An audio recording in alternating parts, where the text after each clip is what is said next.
मेरे भाई बहन, आप लोगों को मेरा जय श्री राधे, जय श्री कृष्ण। श्रीमद् भागवत महापुराण प्रथम स्कंद के इस 21वें अंक में भगवान पितामह भीष्म को अंतिम समय में दर्शन देने के लिए आए हैं। चूंकि भगवान आए हैं तो भगवान के मंदिर में, यहाँ तो भगवान आए हैं लेकिन भगवान के मंदिर में भी जो लोग जाते हैं, भगवान की पूजा करते हैं, पुष्प चढ़ाते हैं, फल चढ़ाते हैं, दूध चढ़ाते हैं, जो भी सामग्री भगवान की पूजा में लगती है उसे चढ़ाते हैं। और पितामह भीष्म यहाँ सरसैया पर लेटे हुए हैं, और सरसैया पर लेटे हुए हैं तो यहाँ न पुष्प है न कुछ है। तो पितामह भीष्म ने पुष्पताग्रा छंद में 11 श्लोकों में भगवान की बड़ी दिव्य स्तुति की है। इति मतिरूप कल्पिता वितृष्णा भगवती सत्वत पुंगवे विभूमि। इति मतिरूप कल्पिता वितृष्णा भगवती सत्वत पुंगवे विभूमि। ससुखमुपगते क्वचित् विहर्तुं प्रकृतिमुपेयुषि यद्भव प्रवाह। पितामह भीष्म भगवान से कहते हैं, प्रभु मैं अपनी बुद्धि जो अनेक प्रकार के अनुष्ठान करने से बिल्कुल शुद्ध हो गई है, वो सात्वत शिरोमणि भगवान श्री कृष्ण के चरणों में उसे समर्पित करना चाहता हूँ।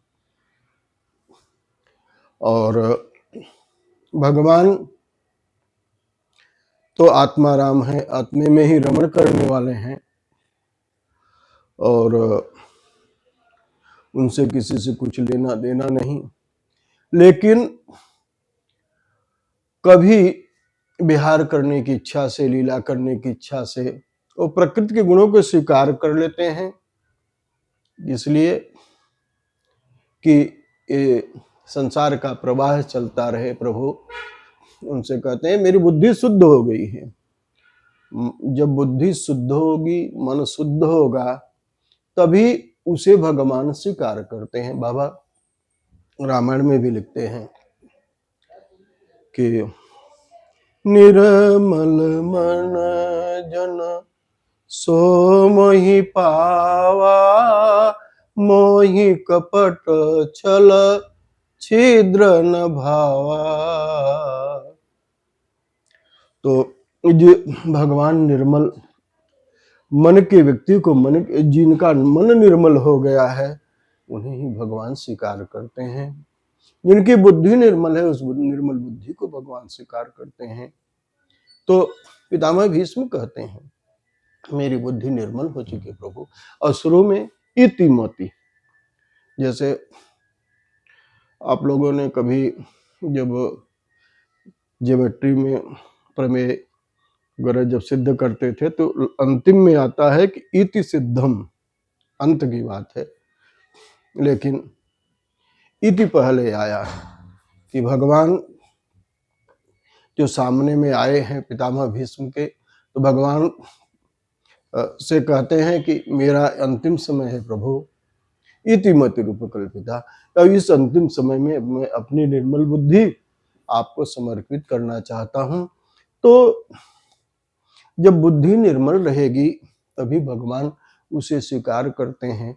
निर्मल बुद्धि, निर्मल मन को ही भगवान स्वीकार करते हैं।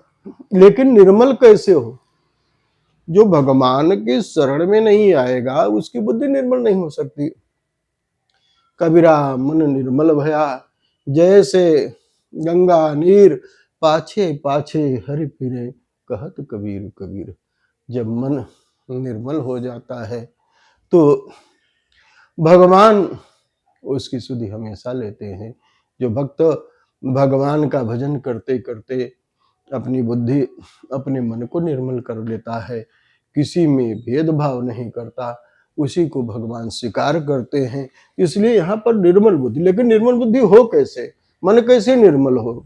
जब आप भगवान का भजन करेंगे तभी बुद्धि भी आपकी निर्मल होगी, आपका मन भी निर्मल होगा, और तभी भगवान जैसे पितामह भीष्म को दर्शन देने के लिए आए हैं, अंतिम समय में हमको आपको भी भगवान का दर्शन हो सकता है, लेकिन मन निर्मल होना चाहिए।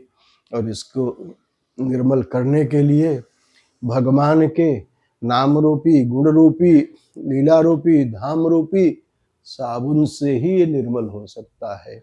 तब जब भगवान के चरणों में आप लगेंगे, क्योंकि निर्मल जब तक नहीं होगा भगवान नहीं स्वीकार करते हैं।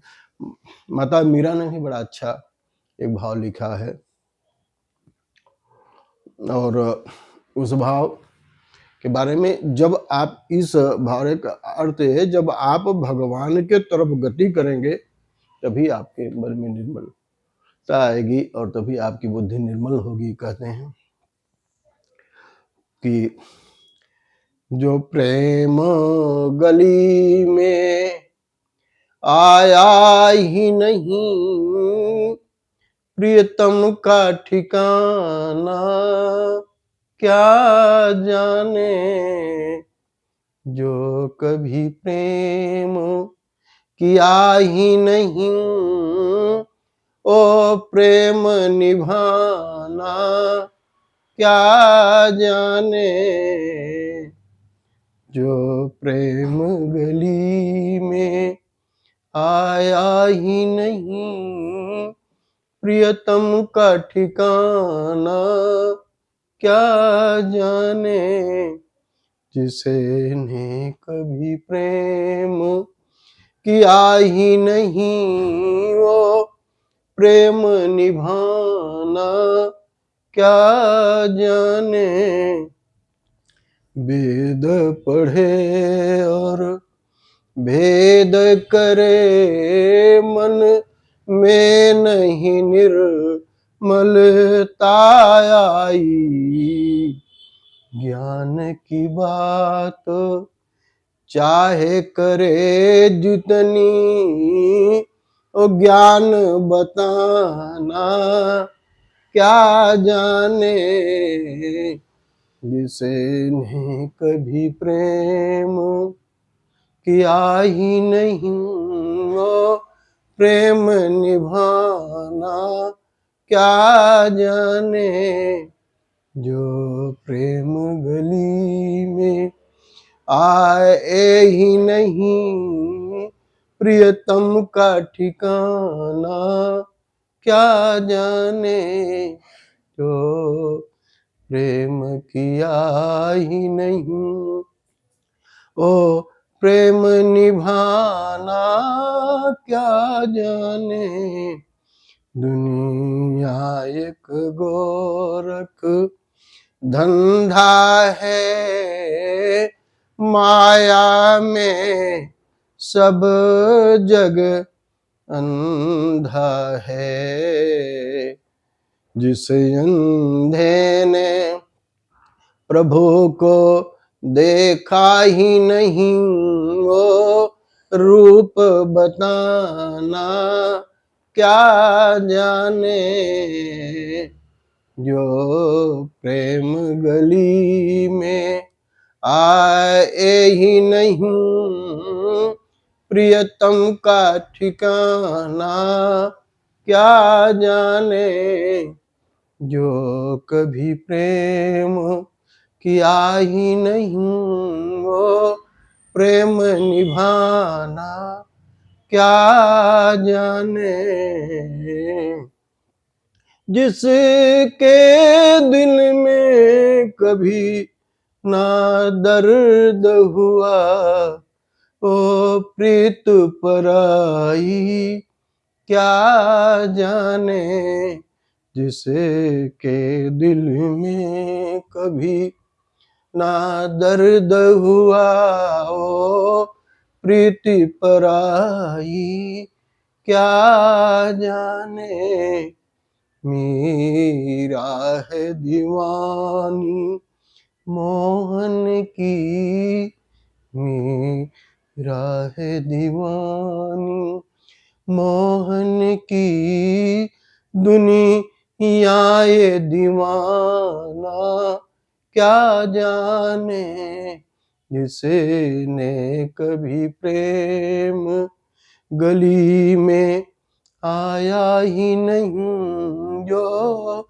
प्रेम गली में आया ही नहीं, ओ प्रियतम का ठिकाना क्या जाने, जिसने कभी प्रेम किया ही नहीं, वो प्रेम निभाना क्या जाने। मेरे भाई बहन, जब भगवान के प्रति आपकी गति होगी, भगवान से प्रेम होगा, तभी भगवान की कृपा होगी। और यह अभ्यास बचपन से ही करिए, बचपन से ही करना पड़ेगा। और जब हमेशा करते रहेंगे तो अंतिम में भी भगवान का ध्यान हमेशा बना रहेगा और भगवान की कृपा बनी रहेगी और अंतिम काल को भगवान जरूर सुधारेंगे। इसी के साथ आपको मेरा जय श्री राधे, जय श्री कृष्ण। मेरे भाई बहन, यदि आप लोगों ने चैनल को सब्सक्राइब लाइक नहीं किया हो, कृपया सब्सक्राइब करें, लाइक करें। और भागवत संबंधी किसी भी जानकारी के लिए आप मेरे नंबर 9827980269 पर संपर्क कर सकते हैं। और इसी के साथ पुनश्च जय श्री राधे, जय श्री